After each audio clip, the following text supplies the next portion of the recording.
It's another morning in Madrid and people are going through their daily lives. Salesman Sergio is calling a client to tell them about his latest wares. Vagrant Israel is kicked out by the police for sleeping on the streets again. Gambling addict Trini asks the grocer to put today's expenses on her bill. And young Elena is telling her friend on the phone about the date she's going on with a guy she met online. When Elena's phone runs out of battery, she decides to enter a bar to have a coffee and ask if employee Sauter may have a charger he can lend her. Right behind her, a coughing sick man also enters the bar and rushes to the bathroom, making owner Amparo angry because people are always using her bar's toilet without buying anything. Israel suddenly barges in as well because he knows Amparo will feed him for free, and his constant loudly quoting of the Bible is an annoyance for everyone there, including an impatient bank clerk, a street cleaner, and former cop Andres, but it doesn't seem to bother Nacho because he has his headphones on. Sergio and Trini come into the bar, and Trini is ready to spend all the money she has left on the bar slot machine. When the bank clerk gets tired of waiting for his breakfast, he decides to leave without eating, but as soon as he steps outside, he's shot. Everyone in the streets runs away and all the people in the bar panic, although it takes Nacho a moment to catch on to what's going on because he didn't hear the gunshot. There's no signal inside the bar, meaning they can't call the police, so the street cleaner decides to go out anyway. Unfortunately, while he's checking on the bank clerk, he's shot as well. Israel laughs and continues to quote the Bible as the others panic and throw themselves on the floor just in case. In fact, Israel wants to leave since he has church today, but Amparo convinces him to stay by offering him more food and promising to talk to the priest later. Trini carefully reaches for the remote and turns on the TV, but as she surfs through the channels, the group notices something very weird. Nobody is talking about the deaths that just happened in the middle of the streets of Madrid, which is incredibly suspicious. While everyone argues about it, Trini looks outside and finds something even more suspicious. The bodies are gone, and there isn't even a drop of blood left. They don't understand why somebody came by to pick up the bodies but didn't check on them, and the group tries to keep itself busy by watching TV or chatting while waiting for help. Sauter begins throwing crazy theories around, wondering if this is a dream or if they've been abducted by aliens, or even the government. After Amparo slaps him to make him see sense, the group starts going over the facts. Elena thinks maybe the two guys were connected, but it doesn't sound likely for a street cleaner and a bank clerk. Sergio, on the other hand, realizes that maybe it's not a criminal who is doing the shooting, it's the police. They may have received a tip-off saying an important criminal is inside the bar, but they don't know who it is, so they shoot anyone that comes out. If it's someone very dangerous like a terrorist carrying a bomb, they can't risk letting them out. It would explain why the area has been evacuated and why the cops aren't bursting in to catch them. As everyone discusses this theory, Nacho decides to hide his bag before they find it suspicious, but he's caught red-handed. Sergio and Andres hold Nacho while Sauter grabs the bag, but he doesn't dare to open it. Amparo takes it from him and opens it herself, finding a bunch of clothes and a hard disk. Nacho swears it's just work files, but as another argument begins over what to do with it, Elena takes it, throws it on the floor, and repeatedly steps on it until it's destroyed. Then she calls everyone babies for obsessing over dumb theories. However, Nacho is angry that he was found suspicious just because of his beard and because he ignored the shot, thus he points at Sergio's suitcase to make the same accusation. Amparo takes the suitcase and Sergio tries to get it back, causing Sauter jump in to defend his employer and Sergio hits him instead. Startled, Andres takes out a gun to make him stop, and everyone is so shocked that Israel takes the chance to steal the suitcase. After quoting the Bible again, he opens it, only to reveal a bunch of lingerie. That's the product Sergio sells. At that moment, a weird noise comes from the bathroom. They had forgotten about the sick man. The door is locked, so Andres shoots it to open it, and they find the man on the floor bent over the toilet with bleeding ears and a weird-looking syringe next to him. Suddenly, another noise gets their attention, this time coming from the streets. It's a truck carrying special masked agents that ignore the group's cries for help and instead pile up tires outside the bar to then start a fire. This fire lets out a heavy dark smoke that appears on TV. The news anchor talks about a big fire in the middle of Madrid, so the group realizes this has been started by the government to cover up the killings.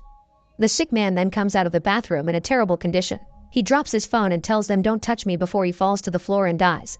Nacho grabs the man's phone and by looking at the pictures, they find out he belonged to the military and used to work in Africa. The pictures also show a group of men wearing hazmat suits.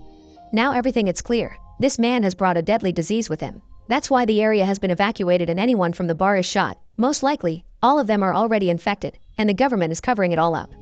Thinking they're going to die, everyone goes back to trying to keep themselves busy while waiting, and Israel prepares the sick man for funeral prayers, which includes putting coins over his eyes. Elena and Nacho have the sick man's phone, which only has 10% battery left, and they decide to try to find a signal. Nacho manages to do it by standing on a chair near a higher part of the bar ceiling, so he calls a coworker to explain the TV is lying. Thinking Nacho's not being urgent enough, Sauter takes the phone from him and begins desperately yelling for help, which makes the coworker think it's a prank and hang up. Nacho doesn't think there's enough battery left for another call, and the two men begin fighting over the phone until the chair breaks and they fall, pushing everyone back in the process. This makes Trini hit the slot machine and hit jackpot, getting it to expel a bunch of coins that Israel begins picking up. Andres wants a turn with the phone next, but Amparo warns him not to touch it because it used to belong to the sick man. In fact, Amparo wants everyone that touched the sick man to stay away from her. Andres and Sergio agree with her, thinking precautions should be taken, so they run away from the group that did touch him to hide with Amparo behind the counter. Elena thinks this is ridiculous because they've been together for hours now, and they've all touched each other, but the trio is firm on their decision. In fact, Andres threatens them with his gun to make them go down the storeroom and take the sick man's body with them. Nacho doesn't want to go but changes his mind when Andres shoots the slot machine to show how serious he's being. Israel is taking his sweet time as well, too busy quoting the Bible, thus Amparo convinces him to go by giving him 2 bottles of alcohol. Inside the dirty old storeroom, the group chats to pass the time, but Trini is claustrophobic and starts to panic. She climbs the stairs and begins hitting the door to no avail, and in her desperate flailing, she accidentally hits a box of bottles, breaking them. Nacho notices that there isn't a pool of liquid forming, which means there must be a drain that they managed to find after moving some stuff aside. After they remove the lid, they discover it's connected to the sewers and not very deep, so Israel volunteers to go down there. He takes off his clothes and leaves his bag of coins behind before covering his body with oil, then he attempts to go down the drain. No matter how hard the others help him by pushing though, the space is too narrow for Israel and now he's stuck. Suddenly, they hear noises coming from upstairs. It seems a group of people has entered the bar and is shooting Amparo, Andres, and Sergio. Then, they notice the temperature getting warmer and smoke coming from the door. A fire has been started inside the bar to disinfect it. At this rate, they'll suffocate soon, so Elena, Nacho, and Sauter put their strength together to get Israel out of the drain in order to allow air to come in from the sewers. Trini's going through another anxiety attack and tries to open the door, getting her hands burned in the process. They cover her burns with oil and wrap her hands with toilet paper while waiting for things to calm down. Once they don't hear any more noises upstairs, Nacho opens the door with a broom and finds the burnt bar but no sign of the bodies. The door has been taped out by the agents, meaning they can't see what's going on inside. The group decides to come out of the storeroom and Nacho finds Andres' gun, so he hides it in his pants even if the warm metal burns his skin. Trini wants to go outside and ask for help, but Nacho reminds her that revealing their presence will only get them killed. None of them feel sick, which makes Nacho think it's just a matter of staying hidden for a few days until the incident is forgotten. After all, there's plenty to eat and drink in the storeroom. A sudden noise startles everyone, but there's nothing to worry about. It's just the sick man's phone, which is getting a bunch of messages. Elena checks them out and discovers a friend is checking on the guy to see if he's okay. It seems the man had had a fever for days. He was also aware that he was being followed. He entered the bar looking for a bathroom in order to inject himself in secret because he had stolen some sort of experimental serum. It didn't work on this man, but to be fair, he had been sick for a while. In contrast, nobody in the group has symptoms yet, so there's a chance it may work for them. At that moment, the phone begins ringing. The person from the text is now calling. Nacho isn't sure if they should answer because it may be a trap, and it takes him such a long time to decide that the phone's battery runs out. Sauter runs upstairs to see if he can find a charger that fits when Elena remembers something. One of the messages said something about 4 doses left. The group checks the body and finds nothing, which gets them to rush to the bathroom next. Israel gets there first, finds the box with the other 4 syringes, and begins singing when he realizes he has power over the group now. There are only 4 doses for 5 people, and while the group discusses how to proceed, Israel injects himself with one, suspecting that they'd vote out the hobo. Nacho takes out the gun but doesn't shoot because Elena points out they'll be heard by the cops outside. Instead, he jumps on Israel to beat him up. Israel manages to overpower him and gains control of the gun, so when Sauter tries to retrieve the syringes, Israel hits him and the box falls into the storeroom. Trini rushes downstairs and picks it up, but because of her bandaged hands, she lacks coordination and accidentally drops the box in the sewers. Someone thinner needs to go through the hole, meaning their only option is Elena. After taking off her clothes and covering her body with oil, Elena gets into the hole. Trying to go down hurts her thighs and makes her bleed, but the group keeps pushing until she goes through and falls into the dirty water. It doesn't take her long to recover the box of syringes, but she refuses to tie it to the wire Nacho is lowering because she knows they'll use them all and leave her with nothing. Elena wants to be better than them, so she won't be using one on herself either, but if the others want to have a proper discussion about this, they'll have to come down too. Elena goes exploring while the group uses a piece of pipe to make the hole bigger. After a few turns, Elena finds a storm drain and takes a look after hiding the syringes in a hole in the wall. On the streets, special agents and cops are still surrounding the area and taking care of the bodies they retrieved from the bar. Then, Elena goes back to the storeroom hole, where she finds the men have already come through and are now helping Trini, whose flailing makes everyone fall into the water. Sauter and Trini get out all right, but Nacho takes the chance to jump on Israel to try to recover the gun. A fight ensues underwater, and after a few shots are fired, Nacho comes out victorious, saying it was Israel that did the shooting and disappeared in the water after Nacho took the gun from him. The group thinks Nacho killed Israel, who is acting more and more violent by the second. Tired of everyone acting crazy, Elena requests Nacho to throw away the gun if he wants her to take them to the syringes. Instead of doing as she says, Nacho threatens to kill Sauter. Now Elena has no choice but to take them to the wall from earlier.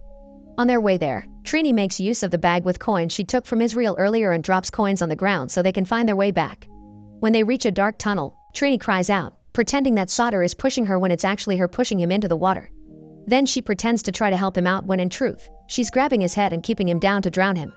Nacho fires a shot to get some light and sees what Trini is doing, so he quickly jumps into the water to help Sauter out. Then, they move to a tunnel with more light while keeping Trini at gunpoint, but Nacho doesn't dare to shoot her. Trini confesses she doesn't like to be seen and she grabs the gun, taking it around the corner in order to end things herself. The remaining trio finds the syringes and divides them among them, but before they can do anything, they hear the sound of coins being tossed. They go to see what's going on and find Trini's body with coins over her eyes. This turns out to be a trap, because while they're distracted by Trini, Israel approaches them from behind and kills Sauter. Then, he chases after Elena and Nacho, who run through the tunnels until they find a set of stairs that can take them outside. As they climb up, Elena trips and loses her syringe, and Nacho is grabbed by Israel. Seeing as there's no escape for him, Nacho gives Elena his syringe and lets go of the stairs, making both men fall and die. Crying, Elena injects herself, then pushes the manhole lid at the end of the stairs until she manages to move it and get out. She finds herself on the other side of the containment zone, so there are people everyone staring at the state of her looks. A man tries to ask if she's alright and a woman gives her a jacket, but Elena doesn't pay attention. She just wanders away with a dazed look on her face. She's incredibly lost in her own mind and doesn't notice that she walks by the guy she was supposed to have a date with. He even calls her name, but Elena just keeps moving forward. Make sure to subscribe and turn on notifications so you can watch more videos like this. Thanks for watching.